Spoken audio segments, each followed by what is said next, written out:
Hello दोस्तों। तो कैसे हैं आप लोग? उम्मीद करता हूँ अच्छे होंगे। मैं भी बहुत अच्छा हूँ। हम लोग विविध प्रश्नावली कर रहे हैं, ठीक है। और विविध प्रश्नावली में हमने बहुत सारे सवाल भी कर लिए हैं। आज हम कुछ और इम्पोर्टेंट सवाल देखेंगे, इसके बाद में ये चैप्टर हमारा कंप्लीट हो जाएगा, ठीक है। आप भी हम लोग क्लास 12th का मैथमेटिक्स पढ़ रहे हैं। यदि आपको नहीं पता तो मैं बता देता हूँ। कक्षा 12 का हम गणित पढ़ रहे हैं, उसमें हम चैप्टर पढ़ रहे हैं आप भी, ठीक है। इससे पहले कि हमने सारे के सारे चैप्टर कंप्लीट कर लिए हैं। तो यदि आप लोगों ने अभी तक नहीं देखे तो आप पहले उन्हें ज़रूर देख लीजिएगा, ठीक है।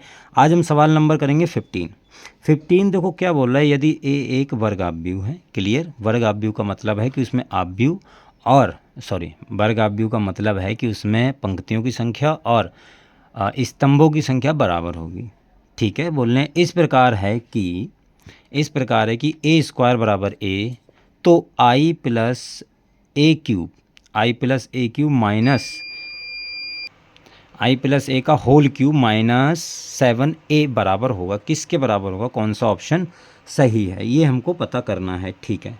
चलिए इसको करते हैं सवाल को।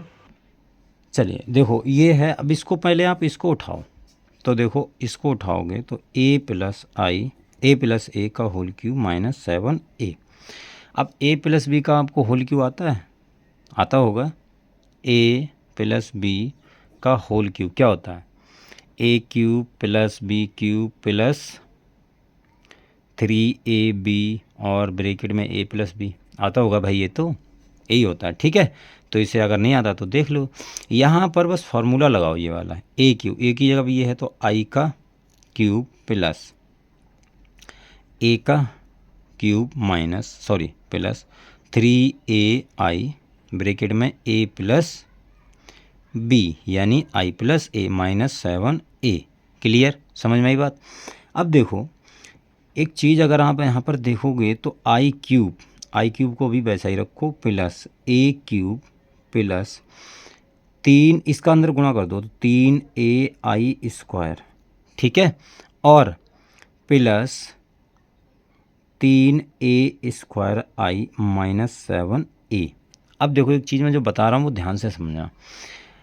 जैसे आई क्यूब है, जैसे आई हमारे पास देखो वर्ग आव्यूह है, ठीक है ना। अब आई कोई वर्ग आव्यूह है, मान लो कितने भी, अभी यहाँ पर ऑर्डर नहीं दिया है हमें वर्ग आव्यूह। हम आई बराबर मान लो, जैसे हमने 2 × 2 का मान लिया, वर्ग आव्यूह क्या होगा? मतलब आई जो होगा वो 0 और 0 1 होगा। आप 3 का भी ले सकते हैं, 3 × 3 का और 4 × 4 का, जो आपकी मर्जी हो। मैं यहाँ पर आपको इससे एक चीज़ समझाना चाह रहा हूँ, उसे ध्यान से समझना।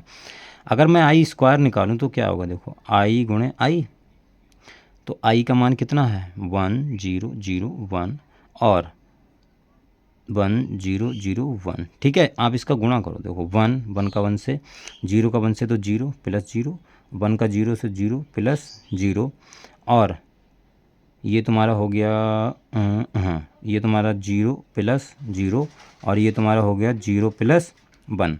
तो देखो फिर से क्या आया है? ये भी तुम्हारा 1 0 0 1 यही आया है, ठीक है ना।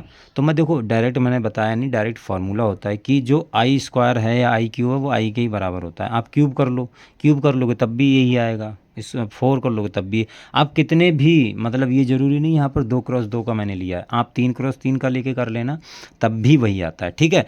तो आई बराबर क्या आता है? सिर्फ आई, सिंपल।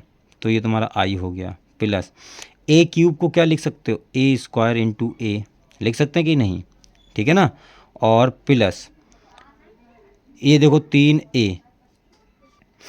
आई स्क्वायर की जगह पर आई लिख सकते हो, ठीक है। प्लस 3a स्क्वायर, इसको अभी लिखा रहने दो, इसमें थोड़ा सा काम आएगा, 7a। क्लियर, समझ में आई बात। अब देखो आई ए स्क्वायर का मान कितना दिया है? ए स्क्वायर का देखो आपको शुरू में ही दिया है ए स्क्वायर बराबर है ए, ये दिया है। तो यहाँ पर ए लिख दो, तो ए यहाँ पर रखोगे तो ए भी स्क्वायर हो जाएगा भाई। यहाँ पर ए रखोगे, चलो मैं लिख ही देता हूँ, ए इंटू ए प्लस 3ai प्लस इसकी जगह पे 3ai लिख दो, कोई दिक्कत नहीं है, 3ai लिख दो भाई। ए स्क्वायर की जगह पे ए तो यूज़ कर सकता हूँ, माइनस 7a। क्लियर। अब देखो ये फिर से ए स्क्वायर बन जाएगा, ये फिर से ए स्क्वायर बन गया ना, तो इसको फिर से ए लिख सकता हूँ मैं, ए स्क्वायर बन गया, ए लिख सकता हूँ। और 3ai, आई का देखो किसी में आप गुणा करोगे कोई फ़र्क नहीं पड़ता, आइडेंटिटी मैट्रिक्स से कोई दिक्कत नहीं होती है, आप जो मैट्रिक्स आप लोगे वही आ जाएगी। तो ये 3a आ गया सिंपल, ये भी 3a आ गया, ये माइनस का 7a आ गया, ठीक है। तो आई प्लस ये ए हो गया, ये कितना हो गया 6a माइनस 7a, तो 7a और 6a से घट जाएगा तो कितना बचेगा आई प्लस a माइनस ए से a कट गया, तुम्हारा आई आया सिंपल। तो इसको हल होके कितना आएगा आई, तो तुम्हारा सी ऑप्शन यहाँ पर ठीक होगा। क्लियर, आई होप समझ में आ गया होगा, कोई दिक्कत नहीं होगी। ठीक है, चलिए फिर आज के लिए इतना ही रखते हैं, मिलते हैं अगली वीडियो में, तब तक के लिए बाय। आप इसके अगले के सवाल कर लीजिएगा, सिंपल सवाल है, कोई दिक्कत होने वाली बात नहीं है। ठीक है, चलिए फिर आज के लिए इतना ही रखते हैं, मिलते हैं अगली वीडियो में, तब तक के लिए बाय।